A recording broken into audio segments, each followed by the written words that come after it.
जय माता दी।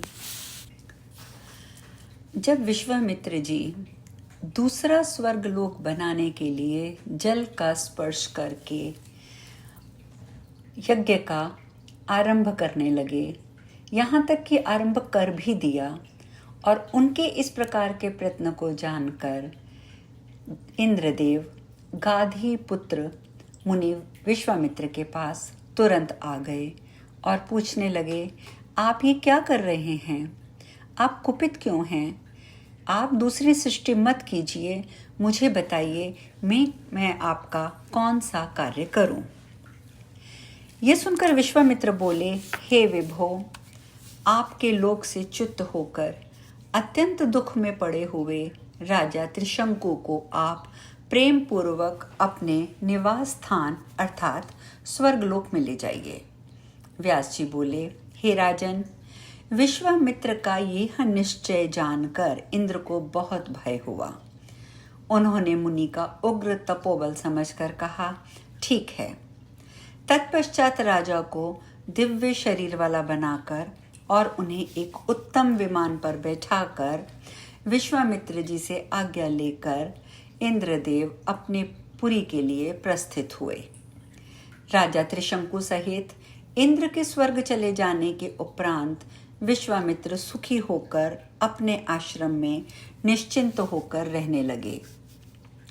इधर राजा हरिश्चंद्र मुनि विश्वामित्र के द्वारा किए गए अपने पिता के स्वर्ग गमन संबंधी उपकार को सुनकर अत्यंत हर्षित हुए और राज्य शासन करने लगे। अयोध्यापति हरिश्चंद्र रूप, यौवन और चातुर्य से संपन्न अपनी भार्या के साथ प्रेम पूर्वक विहार करने लगे। इस प्रकार बहुत समय व्यतीत हो जाने पर भी जब वह युवती रानी गर्भवती नहीं हुई, तब राजा बड़े चिंतित और दुखित हुए। इस प्रकार वशिष्ठ मुनि के आश्रम में जाकर और मस्तक झुकाकर उन्हें प्रणाम करने के पश्चात राजा ने संतान उत्पन्न न होने के कारण अपनी चिंता व्यक्त करते हुए गुरुदेव से कहा, हे धर्मज्ञ, हे मानद, आप महान ज्योतिर्विद हैं तथा मंत्र विद्या के परम विद्वान हैं, अतः आप मेरे लिए संतान प्राप्ति का कोई उपाय कीजिए। हे द्विजश्रेष्ठ, आप तो जानते ही हैं कि पुत्रहीन की गति नहीं होती। मेरे दुख को जानते हुए तथा उसे दूर करने में समर्थ होते हुए भी आप उपेक्षा क्यों कर रहे हैं? ये गौरैया पक्षी बड़े धन्य हैं जो अपने शिशु का लालन पालन कर रहे हैं।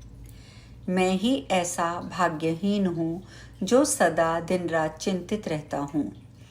व्यास जी बोले, उनकी व्यथा भरी वाणी सुनकर ब्रह्मा जी के पुत्र वशिष्ठ जी भली भांति मन में विचार करके उनसे कहने लगे।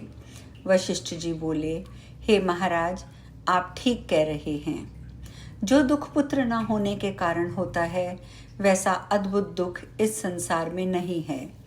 अतएव हे राजेंद्र, आप प्रयत्न पूर्वक जलाधिपति वरुण देव की आराधना कीजिए, वे ही आपका कार्य सिद्ध करेंगे।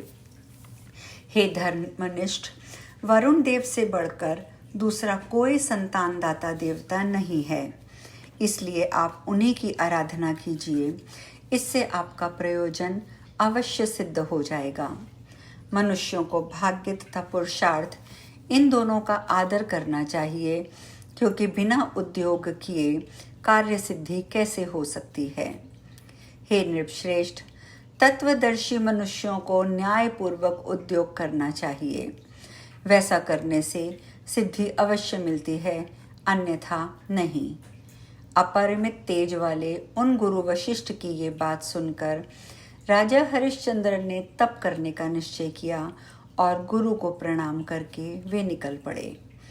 राजा हरिश्चंद्र गंगा नदी के तट पर एक शुभ स्थान में पद्मासन लगाकर बैठ गए और अपने मन में पाशधारी वरुण देव का ध्यान करते हुए कठोर तप करने लगे। हे महाराज, इस प्रकार का तप करने वाले उन राजा हरिश्चंद्र पर कृपा करके प्रसन्न मुख कमल वाले वरुण देव उनके सम्मुख प्रकट हो गए। जलाधिपति वरुण देव ने हरिश्चंद्र से ये वचन कहा, हे धर्मज्ञ, आपके तप से मैं प्रसन्न हूँ, आप मुझसे वर मांगिए। राजा बोले, हे देवेश, मैं संतानहीन हूँ, अतः आप मुझे सुखदायक पुत्र दीजिए। मैंने देव ऋण, ऋषि ऋण और पितृ ऋण, इन तीनों ऋणों से मुक्त होने के लिए यह तप रूप उद्यम किया है।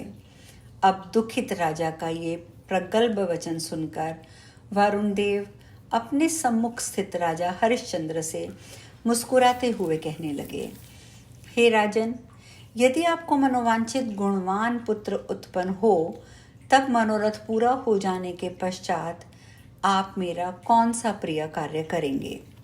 हे राजन, यदि आप शंका रहित भाव से उस पुत्र को बलि पशु बनाकर मेरा यज्ञ करें, तो मैं आपको वर प्रदान कर दूंगा। राजा बोले, हे देव, मैं संतानहीन ना रहूं। हे जलाधिप, मैं उस पुत्र को बलि पशु बनाकर आपका यज्ञ करूंगा। मैं आपसे ये सत्य कह रहा हूँ। हे मानद, इस पृथ्वी लोक में मनुष्य के लिए संतान ना होने का दुख अत्यंत असह्य होता है। अतः आप मुझे कल्याणकारी तथा मेरी शोकाग्नि को शांत करने वाला पुत्र प्रदान कीजिए। वरुण बोले, राजन, आपको अपनी कामना के अनुकूल पुत्र प्राप्त होगा। अब आप घर लौट जाइए, किंतु अभी मेरे सामने आपने जो वचन कहा है उसे सत्य कीजिएगा। व्यास जी बोले, वरुण देव के ऐसा कहने पर राजा हरिश्चंद्र घर चले गए और वरदान संबंधी सारा वृतांत अपनी रानी से कहा। उनकी 100 परम सुंदर रानियां थीं। उनमें से कल्याणी और पतिव्रता शैव्या ही उनकी प्रधान धर्मपत्नी तथा पटरानी थी। कुछ समय बीतने पर सुंदरी शैव्या ने गर्भ धारण किया। तब उनकी गर्भकालीन अभिलाषा को सुनकर राजा परम प्रसन्न हुए। उस समय राजा ने विधि पूर्वक पुंसवन आदि सभी संस्कार संपन्न कराए।